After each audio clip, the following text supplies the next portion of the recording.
Crime ಕಾರ್ನರ್ಗೆ ಸ್ವಾಗತ. ನಾನು ಉಮರ್ ಫಾರೂಕ್. ಹುಬ್ಬಳ್ಳಿಯಲ್ಲಿ ದೊಡ್ಡ ಹೈಡ್ರಾಮಾ ನಡೆದಿದೆ. ಹೈಡ್ರಾಮಾ ಅಂತೇನಿಲ್ಲ, ಇದೊಂದು ಅಮಾನವೀಯ ಘಟನೆ. ಆದರೆ ಇಲ್ಲಿರೋ ಇಂಟ್ರೆಸ್ಟಿಂಗ್ ಪ್ರಶ್ನೆ ಏನಂತಂದರೆ, ಆ ಅಮಾನವೀಯ ಘಟನೆಗೆ ಕಾರಣ ಆಗಿದ್ದು ಯಾರು? ಯಾಕಂದರೆ ಒಬ್ಬ ಮಹಿಳೆ ಪೊಲೀಸ್ ವಶದಲ್ಲಿ ಇದ್ದಾಗ ವಿವಸ್ತ್ರ ಆಗ್ತಾಳೆ ಅಂದರೆ ಅದೇನು ಸುಮ್ಮನೆನಾ? ಇದು ಇಡೀ ನಾಗರಿಕ ಸಮಾಜ ತಲೆ ತೆಗೆಸೋ ಕೃತ್ಯ. ಹಾಗಾದರೆ ಈ ಕೃತ್ಯಕ್ಕೆ ಕಾರಣ ಆಗಿದ್ದು ಯಾರು? ಪೊಲೀಸರ ಅಥವಾ ಆ ಮಹಿಳೆನ?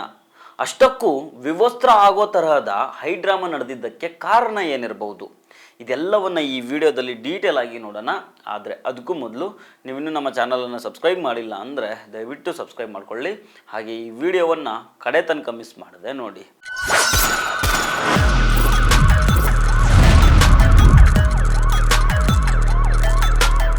ಹುಬ್ಬಳ್ಳಿಯ ಕೇಶವಾಪುರ ಪೊಲೀಸ್ ಸ್ಟೇಷನ್ ಲಿಮಿಟ್ಸ್ನಲ್ಲಿ ಒಂದು ನಡಿಬಾರದಂಥ ಘಟನೆ ನಡೆದಿದೆ.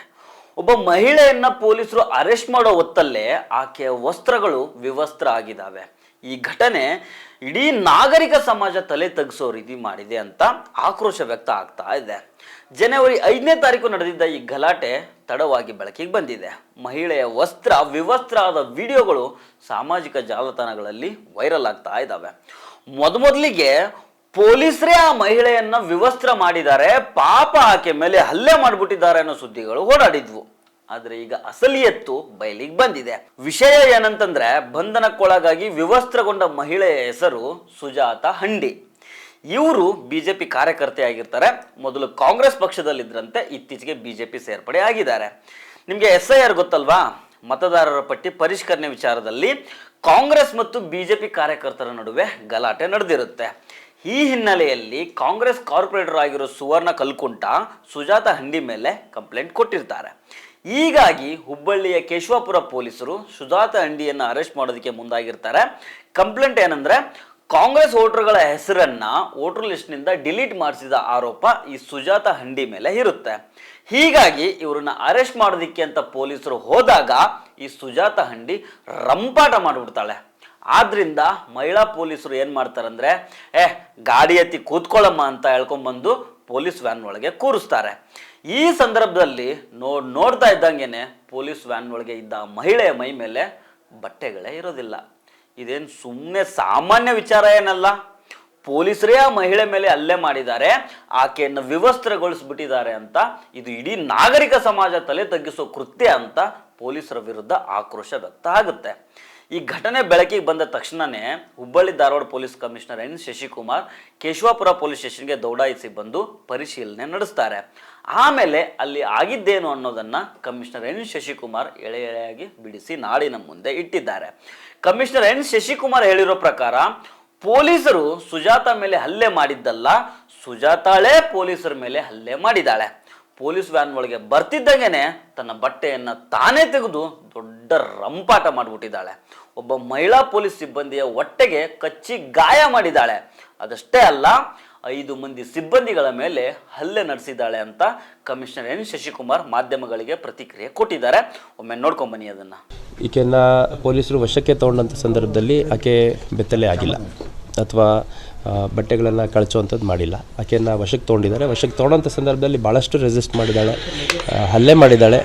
ನಮ್ಮ ಮಹಿಳಾ ಸಿಬ್ಬಂದಿಗಳಿಗಷ್ಟೇ ಅಲ್ಲ, ಪುರುಷ ಸಿಬ್ಬಂದಿಗಳ ಮೇಲೆ ಕೂಡ ತಳ್ಳಾಡಿ ದಬ್ಬಿ ಹಲ್ಲೆ ಮಾಡಿ ತಪ್ಪಿಸ್ಕೊಂಡು ಹೋಗುವಂಥ ಪ್ರಯತ್ನ, ಮತ್ತು ಅಲ್ಲಿ ಭಾಳ ದೊಡ್ಡ ಮಟ್ಟದಲ್ಲಿ ಒಂದು ಸೀನ್ ಕ್ರಿಯೇಟ್ ಮಾಡೋ ಪ್ರಯತ್ನ ಮಾಡಿದ್ದಾಳೆ. ಅಷ್ಟಾಗಿಯೂ ಕೂಡ ಆಕೆಯನ್ನು ವಶಕ್ಕೆ ತೊಗೊಂಡು ನಮ್ಮದು CR ಗಾಡಿ ಹತ್ಸ್ಕೊಳ್ಳೋಂಥ ಸಂದರ್ಭದಲ್ಲಿ ಅಲ್ಲಿ ಸಾಕಷ್ಟು ಬಟ್ಟೆಗಳನ್ನು ವ್ಯವಸ್ಥೆ ಮಾಡ್ಕೊಡೋಂಥ ಪ್ರಯತ್ನ ಮಾಡಿದ್ದಾಳೆ. ಒಳಗೆ ಬಂದ ತಕ್ಷಣ ಏಕಾಏಕಿ ಅದನ್ನೆಲ್ಲ ತಕ್ಕೊಂಡಿದ್ದಾಳೆ. ಆನಂತರ ನಮ್ಮ ಸಿಬ್ಬಂದಿಗಳೇ ಅಲ್ಲಿ ಸ್ಥಳೀಯರ ಸಹಾಯದಿಂದ ಬೇರೆ ಬಟ್ಟೆಯನ್ನು ತರಿಸಿ ಹಾಕ್ಸಿರುವಂಥದ್ದಾಗಿದೆ.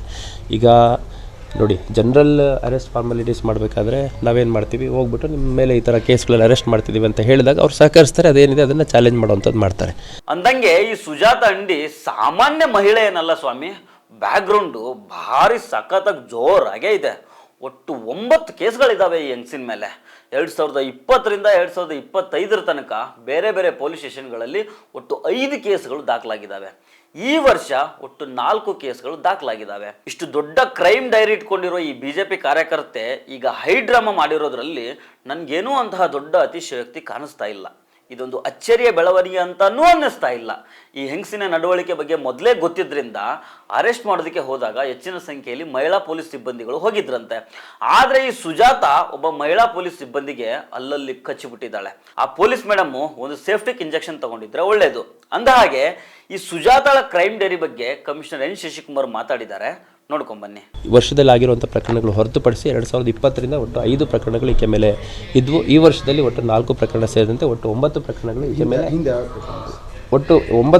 ಈಕೆ ಮೇಲೆ ದಾಖಲಾಗಿದೆ. ಈ ಹಿಂದಿನ ಈಕೆಯ ನಡವಳಿಕೆಯ ಬಗ್ಗೆ ಮಾಹಿತಿ ಇದ್ದಂಥ ನಮ್ಮ ಅಧಿಕಾರಿ ಸಿಬ್ಬಂದಿಗಳು ಹೆಚ್ಚಿನ ಸಂಖ್ಯೆಯಲ್ಲಿ ಮಹಿಳಾ ಸಿಬ್ಬಂದಿಗಳನ್ನು ಕರೆಸ್ಕೊಂಡಿದ್ದಾರೆ. ಈಗ ಕೇಶವಾಪುರ ಠಾಣೆಯಲ್ಲೇ 8-9 ಜನ 10 ಜನ ಮಹಿಳಾ ಸಿಬ್ಬಂದಿಗಳಿಲ್ಲ. ಹಾಗಾಗಿ ಇನ್ಸ್ಪೆಕ್ಟರ್ ಅವರು ACP ಅವರಿಗೆ ಮಾಹಿತಿ ನೀಡಿ ಹೆಚ್ಚುವರಿ ಮಹಿಳಾ ಸಿಬ್ಬಂದಿಗಳನ್ನು ಮತ್ತು ಒಂದು CR MT ಗಾಡಿಯನ್ನು ತರಿಸ್ಕೊಂಡು ಆಕೆಯನ್ನು ವಶಕ್ಕೆ ತೊಗೊಳ್ಳೋಂಥ ಪ್ರಯತ್ನ ಮಾಡಿದ್ದಾರೆ. ವಶಕ್ಕೆ ತೊಗೊಂಡು ಗಾಡಿ ಒಳಗೆ ಹತ್ತಿಸ್ಕೊಂಡ್ಮೇಲೆ ಆಕೆ ಬಟ್ಟೆಯನ್ನು ತೆಗೆದಿರೋವಂಥದ್ದು. ಆಮೇಲೆ ಸ್ಥಳೀಯರ ಸಹಾಯದಿಂದ ನಮ್ಮ ಸಿಬ್ಬಂದಿಗಳೇ ಆಕೆಗೆ ಬಟ್ಟೆಯನ್ನು ಹಾಕಿಸಿ ನಂತರ ಏನು ಕೇಸ್ ಇನ್ವೆಸ್ಟಿಗೇಷನ್ ಮಾಡಬೇಕು ಅದನ್ನು ಮಾಡಿರುವಂಥದ್ದು ಭಾಳ ಸ್ಪಷ್ಟ. ಇದೆಲ್ಲ ಹೈಡ್ರಾಮಾ ನಡೆದ ಮೇಲೆ ಕೇಶವಾಪುರ ಪೊಲೀಸ್ ಸ್ಟೇಷನ್ನಲ್ಲಿ ಸುಜಾತ ಹಂಡಿ ಅನ್ನೋ BJP ಕಾರ್ಯಕರ್ತೆ ವಿರುದ್ಧ ಹಲ್ಲೆ, ಅನುಚಿತ ವರ್ತನೆ ಸೇರಿದಂತೆ ಹಲವು ಆರೋಪಗಳ ಅಡಿಯಲ್ಲಿ ಪ್ರಕರಣ ದಾಖಲಾಗಿದೆ. ಅರೆಸ್ಟ್ ಮಾಡೋ ಸಂದರ್ಭದಲ್ಲಿ ಪೊಲೀಸರ ಮೇಲೆ ಹಲ್ಲೆ ನಡೆಸಿದ ಆರೋಪದ ಹಿನ್ನೆಲೆಯಲ್ಲಿ ಸುಜಾತ ಹಂಡಿಯನ್ನ ನ್ಯಾಯಾಂಗ ಬಂಧನಕ್ಕೆ ಒಪ್ಪಿಸಲಾಗಿದೆ. ಸೊ ಫ್ರೆಂಡ್ಸ್, ಇದು ಇವತ್ತಿನ ಕ್ರೈಮ್ ಕಾರ್ನರ್. ಮತ್ತೆ ಭೇಟಿ ಆಗ್ತಿರೋಣ. ನಮಸ್ಕಾರ.